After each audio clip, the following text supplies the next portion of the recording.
After my mother died, Dad had an affair with her sister and tried to get me out. My dad saw he made his worst mistake after a week. I need to vent, therefore this will be lengthy and complicated. I'm lonely and don't know whether I'm doing the right thing after the previous several months. At 17, I live with my dad. My mother died less than a year ago. Before this, she had long-term cancer. I think my mother was hospitalized repeatedly since I was 13. Since my father was the sole provider, I had to care for my mother during our trying years. Though my mom and I were usually alone, her sister, Aunt Edna, F38, would occasionally help. I gave it my all caring for her, and would do it again. I can't express how much I miss her, and how dreadful being without her feels. Despite everything, I miss her. I never go to bed without telling her about my day and talking to her. Though everyone else has gone on, I can't forget her. She sometimes looks absent. The scenario differs for my father. He's changed drastically, for unknown reasons. He left Mum quickly. She's never mentioned, her photos are gone, and her treasures are gone. Since I've seen them in love since I was a youngster, I don't understand why he feels this way. Only 3 of us were there. The house was full with love and joy. Mom's illness erased it all. By the end, Dad was angry and nasty, and I shouldn't say or feel this, but he seemed to be waiting for her to die. He avoided her and worked later. Thank goodness Mom was too fatigued to notice her husband, ignoring her. But it was dreadful to watch. I tried to fill his shoes, but I don't think I succeeded well. My dad then made an unexpected step. Just weeks after his mother died, he started dating Aunt Edna. Never have I felt so duped and outraged, and I doubt I ever will. How did he recover so quickly? His marriage to Mom lasted 20 years. Why was it so easy for him to replace her with her sister, not anybody else? It was disgusting. My father said I wouldn't comprehend right away, but it would come with time. But for now I had to accept his choice. I told him I hated him and would never accept his reconciliation with his late wife's sister. I asked him how he moved on so quickly, but he was mute. He defended himself by stating I would ultimately understand his point, but I fought him and called him names. I told him I hoped I never became like him and that he was disgusting. I wanted to. But I doubt he heard me. I wanted my pain to reach him. Mother would have suffered. She would be distraught if she knew what was happening months after her death. Even though their relationship was disgusting, everyone made me feel horrible for not supporting them. Aunt Edna even tried to talk to me, encouraging me to be grateful this is happening in the family to help me move on. I wanted to punch her then. I told her I didn't have to forget our breakup. She mentioned my mother, whose death I will never get over. I told Aunt Edna that just because she was my dad's mom didn't mean she had to be mine. She told me she wanted to start a family, not replace someone. I told her I didn't want kids. Since my mother and father were my family, I didn't want to be part of this new family if he established one with her so soon and at the price of her memories. I refused their persuasion despite their repeated efforts. Because it was so bad, I would hide in my room and only come out to eat or go to school. Dad gave up after I ignored him every time he tried to talk to me. It seemed like we were stranded at home. We didn't talk. My father wanted me to concede so he could force me to accept their relationship, but it was toxic and oppressive. This was unacceptable to me. I know he didn't need my permission to act. But I knew I could never accept this, especially at this young age. I was shocked since I thought this was his lowest point. About a month and a half ago, my aunt and father's new girlfriend moved in. My father-daughter relationship was still abnormal by then. He did not warn me or explain his actions. I heard a lot of bustle and saw Aunt Edna moving boxes and bags one morning. She ran to her room without answering when I inquired what was wrong. When I asked my father about the house, he said, "Oh, so now you talk to me." I wanted to hit him, but I couldn't. It was revolting. I knew what was happening but refused to accept it. This nasty lady wanted more than seducing her mother's spouse.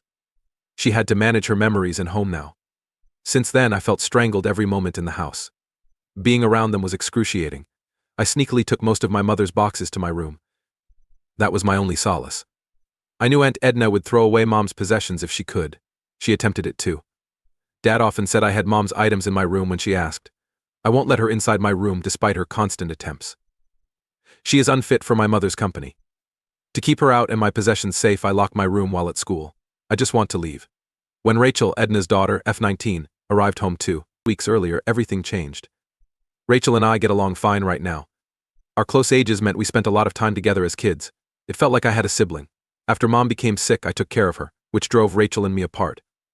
Despite being less close, we kept in touch. 2 weeks ago, Edna brought Rachel home. I was happy to see her because I thought I would finally have someone to talk to, but my father told me I would have to stay at a friend's house for a few days while they found a solution, since the house couldn't fit 4 people. I looked astonished. since the house was never big enough for 4 people. I asked him why he allowed Rachel come. He said we owed Rachel as relatives to help her in need. Like my mother, I claimed to be his family. We left immediately and Edna entered his life. He kept quiet but told me that if I didn't quit and compromise, he would act. Truly, I'm no longer astonished by his actions. He's become so disgusting that I expect him to be garbage. I wasn't self-conscious. A couple friends' residences may have been my crash pad. I worried about my mother's stuff. I knew Edna would act once I left. I could not stop it. My dad doesn't care about me or his late wife enough to stop Aunt Edna. I stayed since I was worried about my mother's stuff. Entering my room, I closed the door. A few hours later, Edna was beating on the door, asking for me to come out and talk. But I ignored her. I stayed in my room that day. I was growing paranoid and worried about what may happen. The next morning, I woke up early, closed my room, and went downstairs to fetch something. I was surprised to find Dad asleep on the sofa waiting for me. He got up and stated he wanted to chat when he heard me. I refused to talk. He interrupted my attempt to dash upstairs and get something from the fridge. I tried to pass him but failed. He clearly stated that I had 1 week to go, and that they could no longer accommodate me, and that he would quit because he was selecting Rachel above me, and I was an obnoxious, ungrateful brat who had no regard for his help. He said the best he could do for me was send me money to pay my expenses, but I had to leave to make room for his new family. My eyes were weeping.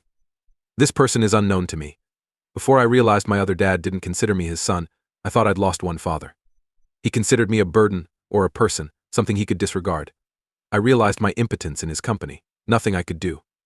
I had to listen to him since. This was his house, he fed and cared for me. And he owed me nothing. He may quit aiding me at any time, and I had to accept it. My upcoming 18th birthday can potentially be used as explanation. It's bigotry and hypocrisy that he'll hide and assist 19-year-old Rachel but not his own child. I have no idea what happened to him. Perhaps he was always self-centered and repulsive?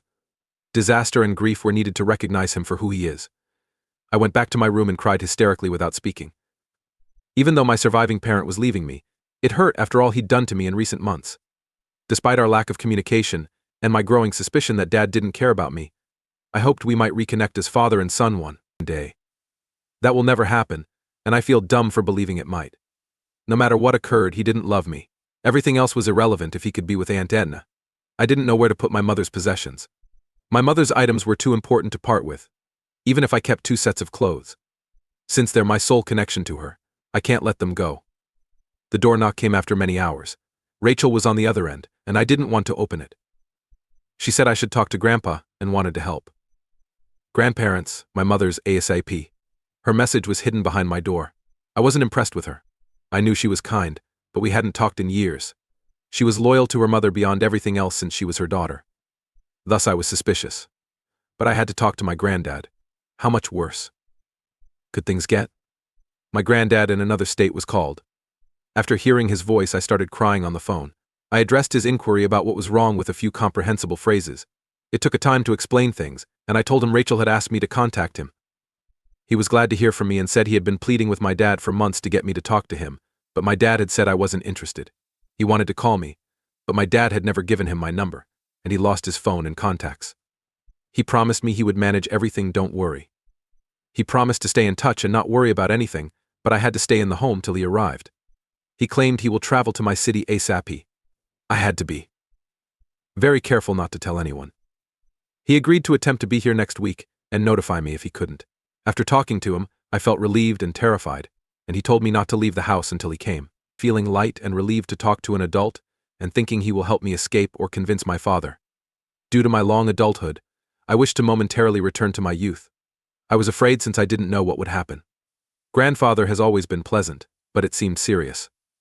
I know he lost his daughter, but I don't think he'll defend me to his other daughter. Everything is in disorder, so I must wait. I can only wait for him to save me from my life's calamity. First update: things have altered substantially. Everything makes clear now. I didn't comprehend Dad's behavior till Grandfather took over. Now I know I comprehend. Grandpa invited me a week ago. I received his hotel address by SMS. He promised to bring a car and told me to gather my mother's stuff. Rachel was working when I packed my mother's and my possessions and told my father and Aunt Edna I was leaving. He started looking for something when I went to my grandfather's hotel room with everything. His quest ended with a document, but not just any paper. They were our home's paperwork. He described the situation. Grandpa gave Rachel and me houses after we were born. Though pompous, I learned he's rich. He wanted to help us. Instead of saving for university, Dad bought us houses. My lifelong home should be mine legally. Unfortunately, Rachel and I were minors, so the home was legally under our mom's care until we were 18. I don't blame my mother, she was sick and may have forgotten. Why Dad didn't talk to me is another question. We were supposed to get the houses at 18. Rachel became the owner of her home a year after turning 18. Aunt Edna and Rachel shared a house. Due to my mother's death before I turned 18, my father, my other guardian, owned my residence until I did. That was the basic plan. Grandpa suspects Aunt Edna and Dad are planning to take the paperwork before I turn 18 and prevent me from suing or to change the home's name to theirs. Grandpa thinks this is another reason Dad never informed me about the home. Now everything becomes sense. Why Dad has been aloof, Aunt Edna has appeared unexpectedly, and they kept going through Mom's possessions. When I asked my grandfather about Rachel's home, he stated she evicted her mother after discovering what she was doing. Mother and daughter haven't gotten along for years due to a large divide. Why had she moved in with us if it were true? Grandpa said Rachel was more worried about Aunt Edna moving in with Dad than me. Grandpa and her had been talking and decided I needed to go and know the truth. She went home for that purpose. But Aunt Edna thought she was apologizing. No one suspected her. With a few months before reaching 18, I asked my grandfather what we could do. Grandpa told me Mom thought Dad had plans for the home during her sickness. I think it was always Aunt Edna, but she felt her father was having an affair. She called her grandfather to assist her change the house's guardianship details. My dad doesn't look after the house till I'm 18. Without his knowledge, Mom did.